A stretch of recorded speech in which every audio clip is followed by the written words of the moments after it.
Welcome back to New Amsterdam Radio, the podcast for creative thinkers and doers. It is I, the mayor of Flobo, Boyce, in the mayor's office, hang with people who are doing the dang thing. And my guest today has been doing the dang thing for years. You know how many times we sat around, we thought about just going up and betting on ourselves? Well, Deborah Razo did that just momentarily, all the time, with the REN, which for women real estate investors. We welcome to the show. How's it going there, Deborah? It's going great. Thank you for having me on the show. I really appreciate it. You are busy. I was actually You're a busy girl. I'm tired right now. I mean, that's a question I had because, to be honest with you, I took a nap this morning and I realized, man, I've been up since 5 a.m. I'm getting at an age where I need a mid-morning nap. How do you keep things going? How do you keep the fires burning? Wow. You know what? I think part of it stems from just I really love what I do. When you're into something and you don't like it and you're watching the clock and the hour can be the longest hour ever. And then when you're really into something and you look up and it's been 4 hours, that's my day. That's my day. I love what I do. So it's like, damn, I'm pretty lucky. My days go really fast and they're really full, but gosh, I feel so blessed that I can do what I do. You know, during the pandemic, I used to call that the good tired. You know what I mean? Like I used to put 18 hours doing this, but I feel so like accomplished. But the cliche is, right, find something you love. You never work a day in your life. Is that true though? Are there some days where you're like, you know what, this feels like work? I love it, but it sucks. Definitely. And I mean, there's good days and bad days, and there's good moments and bad moments, but when I can say that mostly it's wonderful, like, I think that's like a plus. I had a friend that once told me that happiness is in moments. Happiness isn't a sustained thing, right? So you just take moments and you capture happiness and capture happiness and capture happiness along the way, right? So, I get to capture happiness a lot. So I'm pretty blessed with that. But I hate this cliche, to be honest with you. I hate it. And I hate that I'm going to say it, that whole work hard, play hard thing, but I do. Like, I work really hard and then I get to go play and, and fill the cup again. Right. Yeah. So, so I think there is something to balance, although I don't think it's a regular thing. Like, I feel like life is more like a symphony. Sure. You're playing different things at different times, but there's times when it's all crescendoing. You're right. Absolutely right. There's the moments of silence, right? So it's nice. You're not the first person who said that. Like the backlash between the phrase "work hard, play." Because I grew up in that time, right? I'm a '90s kid, right? Everything is like, you think of the Gordon Geckos, yeah, exactly. Yeah, okay. Why do we, a lot of modern entrepreneurs, you think, are kind of like, you know what, I do that, but I hate branding it as that. Is it become, we think of the wrong imagery when it comes to that sort of thing? Or I don't know. I guess so. I don't know why I have such a thing about that. But the truth is, it is what I do. I do work hard, and I think hard, maybe it's the hard word. Maybe it's not hard. I work really passionately. And sometimes, I feel like you're a little obsessed. I mean, self-talk, hello, self-talk. You're a little obsessed, and and then I think, but it's good obsessed, right? Hey, I hear that. So let's get into what it is, right? So my brother has been dabbling in real estate, like most people who are trying to find ways to shift the income pie from 100% active to maybe some passive there. But you went through that path, and not only that, you built a platform for others. So tell me more about the Women's Real Estate Network, and what does it mean today? Oh, okay. So there was a lot of questions in that question. So I'm just going to back up and tell you how I found real estate. Because I think that's really important, and especially to people that are entrepreneurs out there, right? Yeah. I've been an entrepreneur for over 20 years, right? I'll just say over 20. Yeah. Whatever. I've been 20 plus years old for like 20 years. That's fine. Yeah. Okay. So I've been an entrepreneur for a really long time. And, and the truth of the matter is, what I didn't realize was that I was really building a job for myself. Right. I mean, I think there's a lot of people out there that become an entrepreneur. And what you really did is you gave yourself a job, and, and then you have to do that job over and over again, during your entrepreneur days. and part of that comes from kind of a lone wolf thing. You feel like you're the only one in the business, and and that's where it is. And then I had something happen to my life in my life that caused me to have an opportunity to start over. Like I know there's a lot of people out there and probably have those opportunities, right? And for Sure. some people, it's the death of a loved one or a divorce. For me, it was a car accident.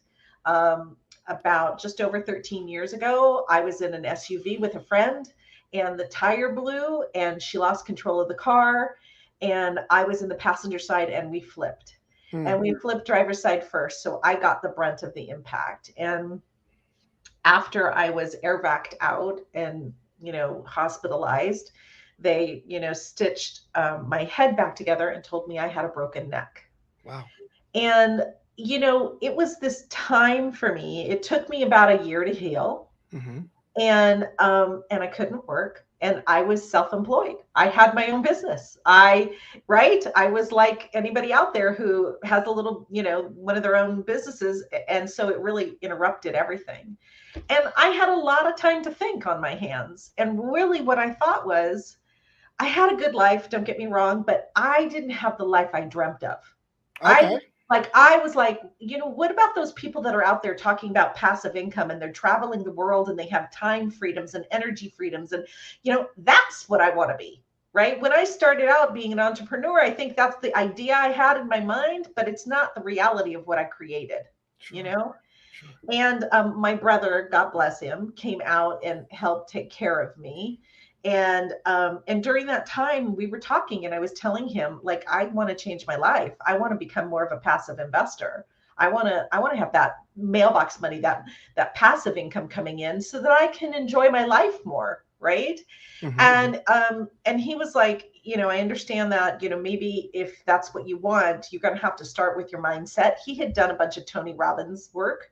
Oh For yeah. those of you Yeah. that don't know, Tony Robbins is an author and high performance coach, and he's like, maybe you should try doing an event, doing something when you're ready, and I did. I got healed. I got out. I went to a Tony event. I drank the Kool-Aid. I did all the events. you know? But the truth is, I really needed a shift in my mindset to be able to Yeah. make shifts in my life, right? And I started Googling passive income. And there's a lot of stuff that comes up. Royalties comes up. There's a lot of things that come up, but real estate kept coming up. And I was like, okay, I'm going to pick real estate. I'm going to get me some, you know? And that was really the beginning of a journey for me of not only a skill set, changing a skill set, learning a skill set about how to purchase real estate and all that kind of stuff, but also changing a mindset, you know?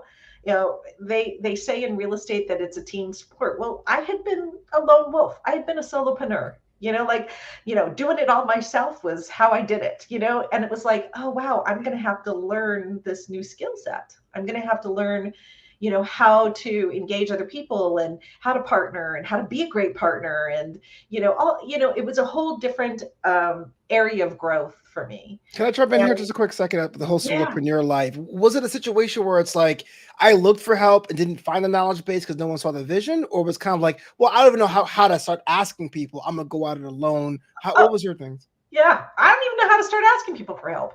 Okay. Like I had been doing it on my own for so long, it wasn't natural to me Mm-hmm. to like say, hey, you want to do this with me? Or hey, can you split that with me? Or it just wasn't. I thought if I had to do it, I'd need to do it myself. And honestly, that's how I was running my previous business, right? So it was no wonder I was like worn out. I hear that. Yeah. So that became the beginning of the changes. And while I was going through all this Robin stuff, I actually became a trainer of his. I still am a trainer of his. We're people that help people make their transitions at the events themselves. It's a special, it's a taught skill set, and what happened was I realized that I had a heart for women in business in particular. Real estate is typically a male dominated business. And I really kind of wanted to associate with other people like me. And that's just what it is. Other people like me, other women, right?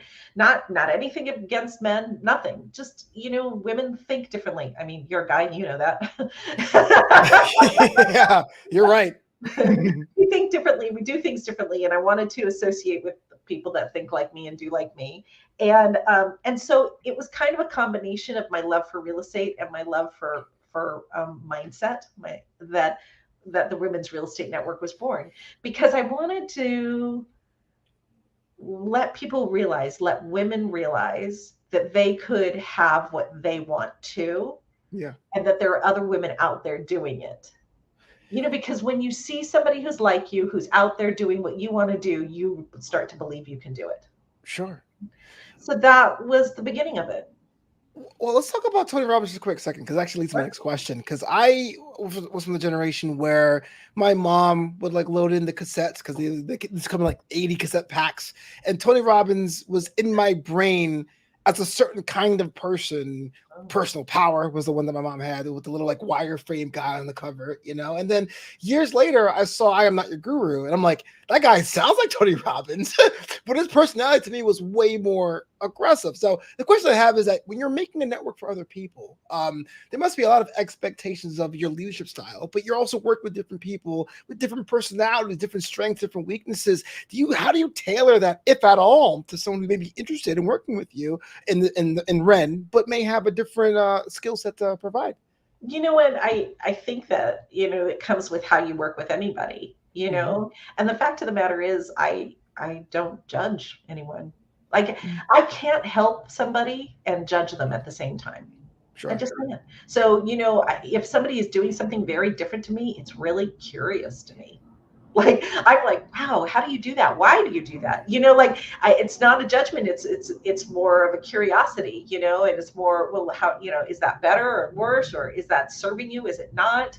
Let's talk about that, and I think it's been a learned thing over the years, but, getting into real intimacy with people, and talking about stuff that you would maybe not normally talk about with somebody, and allowing that to happen in such a beautiful way. And I think that's one of the things I've learned about being in the environment. I mean, one of the reasons I still do stuff with him is because I'm around other people like me who lovingly hold me to a very high standard. Yeah. And when I'm off my game, lovingly put me back on. Right. Hey, flexibility and leadership keeps the Kool-Aid fresh. So I always want to know how people do it. I mean, Absolutely. The last thing you want to do is like, I did it for 20 years this way. Okay, well. And flexibility is key. Flexibility is key, to any business, having that kind of flexibility, amazing.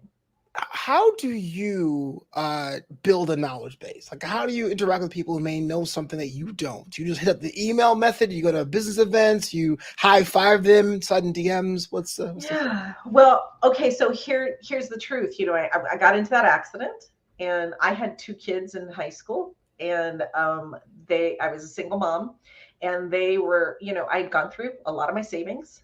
So I was on this path of like, I need to make it happen quick. like I'm like, I just lost a lot of time and savings and money, and I'm at this point. And the truth is, once it became clear to me what I wanted to get there fast too. Right? Like, you're on a path, and you zone in on something.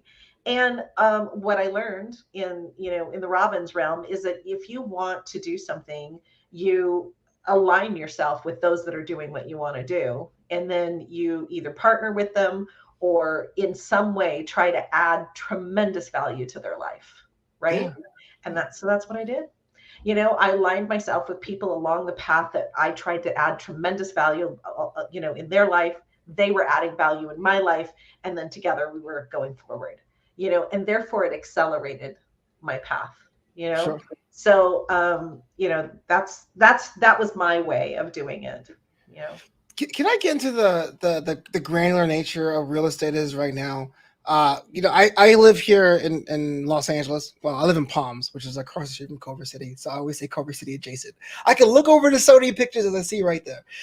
There is a hot trend that's been around for about 10 years about multifamily houses. And a lot of times people are kind of going into that, to the multifamily movement. You'll have groups like that.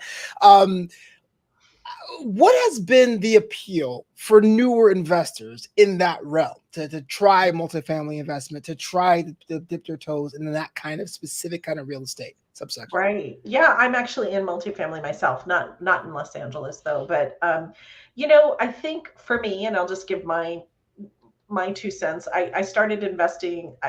Honestly, I started flipping here in Southern California, and then I would take that capital that I made from a flip, and then I would get into a buy and hold. Because what was my outcome after the accident? I'm like, I want the cash flow, right? So I wanted cash flowing in, Yeah. and so I started investing outside of LA. I started investing in Memphis, Tennessee, and at one point I bought a duplex.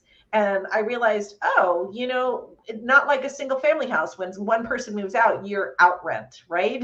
Like a Right. duplex, you're only out half the rent. You've got one roof. You're not as many costs. Like, okay, I replaced one roof for two tenants for two incomes, right? Right. And then it dawned on me, like, oh, maybe that's what the multifamily thing is about, right? Because I knew people that were in multifamily, but it seemed complex and very expensive to me, And once again, that was my mindset at the time. Mm-hmm. And I was like, okay, maybe I need to look into this. But the fact of the matter is, when you have a lot of people under one roof, you're actually generating more income. So when one person leaves, it's not as it's not a topsy-turvy boat. You can sustain that, right? And there's a lot of appreciation. And with our housing shortage these days, it was it still is a good investment to have. And so that's when I started learning about that. And once again, aligning myself with people that were successful at it Yeah. and trying to add complete value to them so that I could learn. Not that I didn't do training, that I didn't do workshops and things like that too, but that's how I got into it. And if you don't mind me asking, you can always skip this if it's too personal. And your holdings are pretty much spread nationwide. Do you have They international are. holdings? So I have single family homes in Memphis, Tennessee, and then I have a few apartment complexes. They're mainly in Arizona and Texas, and I just opened a bed and breakfast in Puerto Rico. Ooh. What part? I'm trying to go out there. It was, Yeah, work in on San my. Juan, in the suburb of San Juan called Miramar, and Puerto Rico got on my list because one of our REN women, right? Because I'm alongside investors all the time. One Sure. of our REN women went out and decided to go to Puerto Rico, and like any friend that I have that moves to a tropical island, I raise my hand and say, "Hey, can I come visit?" Yeah. Yeah. How would you describe the community at Red? Are the excursions everyone goes together? Is it kind of strictly like cordial? Is it like doc based? You Yeah. guys have Zoom meets? What's that like day to day? Yeah, we have Zoom. Pre-COVID, we were 12 chapters all over the country. Then, during COVID, we Zoom, and now we Zoom and then get together quarterly. We try to get together quarterly. So I would say, you know, women are very collaborative people. You could tell that by, just us, going to dinner together. We're all talking. We're all trying to help each other. Oh, you need, a tenant attorney. I've got a tenant attorney. You need a foundation guy. I've got a foundation guy. I mean, we're very collaborative species, and so and that's what I like to foster in our community. Collaboration. Cooperation. Women statistically are very good investors. They actually for returns in a lot of the stats that I've read, both in stock and real estate, we outperform men, but we're not in as many deals. There is something that happens for us. We know when to get a deal. I mean, if you've seen any of us shop, you'll know that we know when a deal is happening. Yeah, yeah, sure. But when the price ticket gets so high, like real estate, there's a confidence factor there. And in our community, we say we lend each other our confidence. Go for it, girl. Borrow my confidence. Go put that offer in. Yeah. And that's how we operate, and I love that about us. So no secret handshakes, but everyone knows that they're red affiliated despite the Yeah, cloud and nature and all. and we also jokingly say there's crying in real estate, because there is, there Oh are yeah. days, that it's hard and you're just, like I can't deal with it today, but that's what we're there for each other. Have you come across somebody who is interested about that world, but doesn't? They have like their negative confidence. Like, man, I have no shot. I don't have the runway. I don't even have the operating capital to even do the huge shot from the half court mark. Like, what do you do to help them out to get that confidence, to get that little seed money? Is there a process, an on ramping, an onboarding process at all? Mm. You know what? I don't really consider it an onboarding process, but I'm gonna answer that in two forms. One is, how do you get that confidence, and the other is talk about seed money. Sure.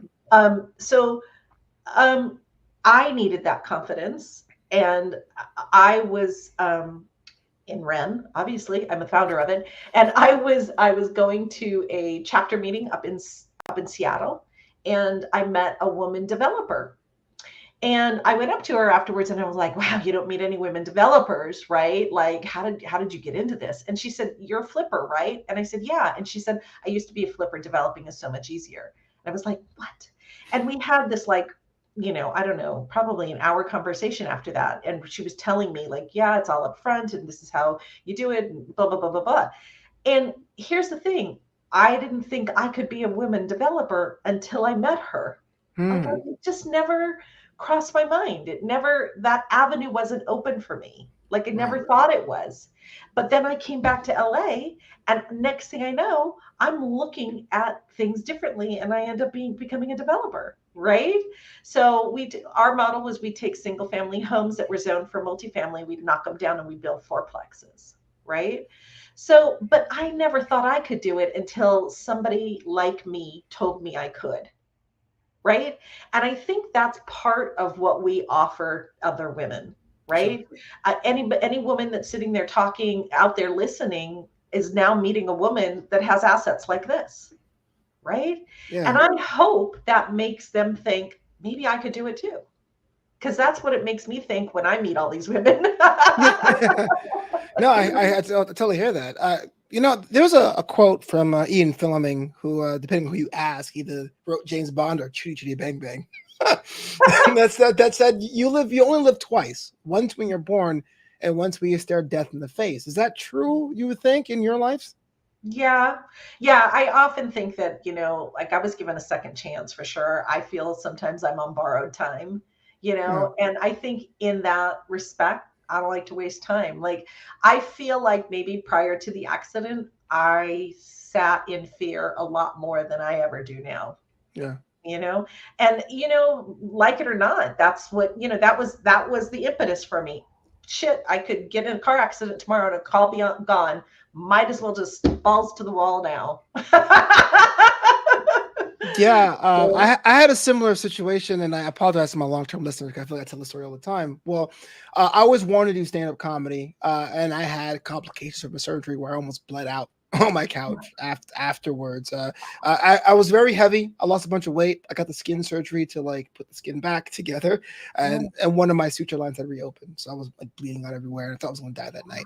wow. But when I survived the next morning, obviously, spoiler alert, I decided to do comedy for the first time, and that put me into the whole path of entertainment and podcasting and broadcasting. So I do Right. believe that you Yeah. look death in the face, you can go, what do I want to do? How much time do I have? The mortal coil and all of that. So that's why I wanted to see Yeah. your perspective, because it does feel like Ren is just getting bigger and better. I look at the testimonies here on YouTube.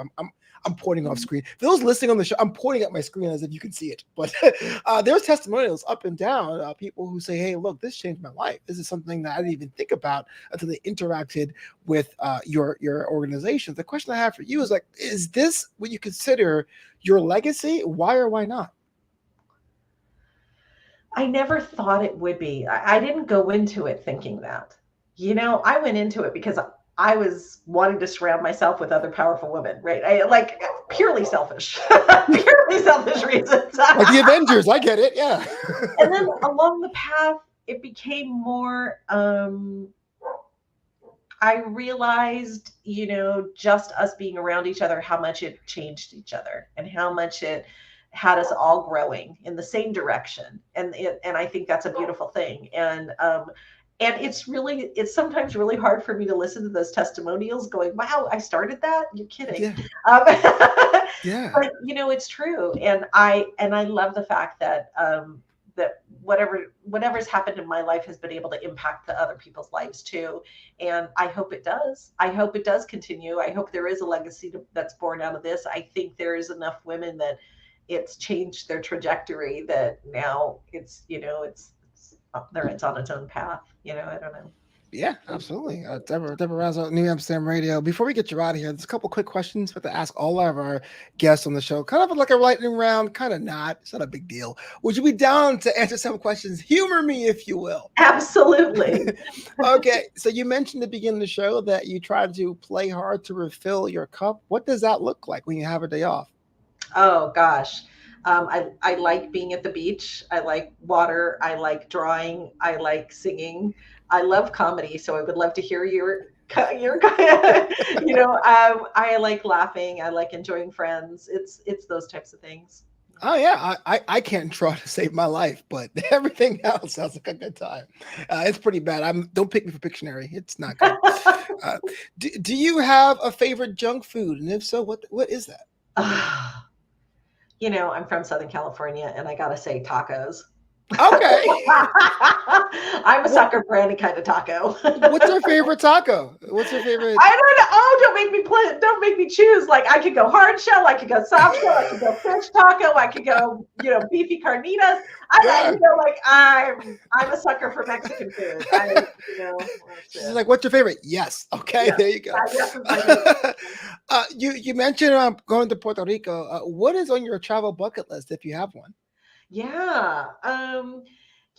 I do. I have never been to Greece. And I've really wanted to experience that culture.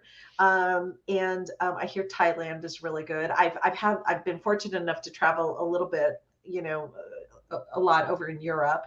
And then, I've never been to, Yellowstone National Park. And I've always wanted to do that, and I want to see the Aurora Borealis. Okay, yeah. Lights. Yeah. I don't know. There's a lot still left to adventure. I kind of fell into the Aurora Borealis. I had a comedy festival in April in Alaska, and I kind of went, and the sun sets at like 11:30, and it would just happen to be out. It's out there for like months, so you could totally go to Anchorage or what have you to go do it now. If not now, when, Deborah? If not now, when?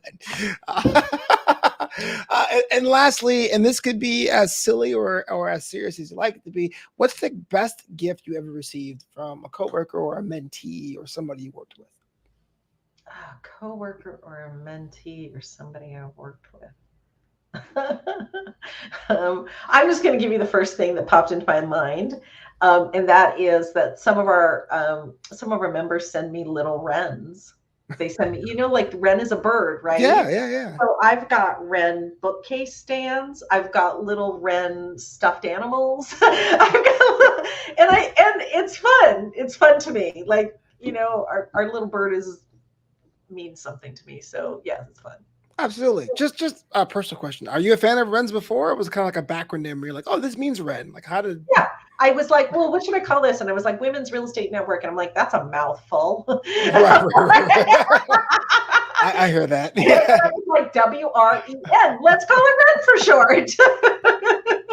And then I had the logo done, and it was like, okay. Yeah. There used to be a bar in LA called the Wren. I thought it was kind of named that too. Oh, no, that's way better. There's a building downtown that has WREN down the side of it. That is back when that's actually a long story. When I took comedy classes, when I started taking those comedy classes after my near-death experience, it was right across the street from there, a place called the Clown House. And so I remember that area being pre-gentrified, but now it is fancy. There's a tap room on the first floor and everything at the Red downtown. Yeah. But Deborah, thanks so much for being on New Amsterdam Radio, the podcast for creative thinkers and doers. If someone wants to interact with you, learn more about Red, how they go about doing that. Sure. If they want to interact with me, they can go to DeborahRazo.com, and it's DeborahRazo, Razo.com. And if you want to learn more about Ren, go to RenInspires.com, or you can go to Ren Inspires Facebook, or Ren Inspires Instagram, or Ren Inspires Twitter, or Ren just inspires all over the place. Okay. And if I want taco recommendations, where do I hit up? Oh my gosh. Oh my gosh. I don't know. I have to put those together.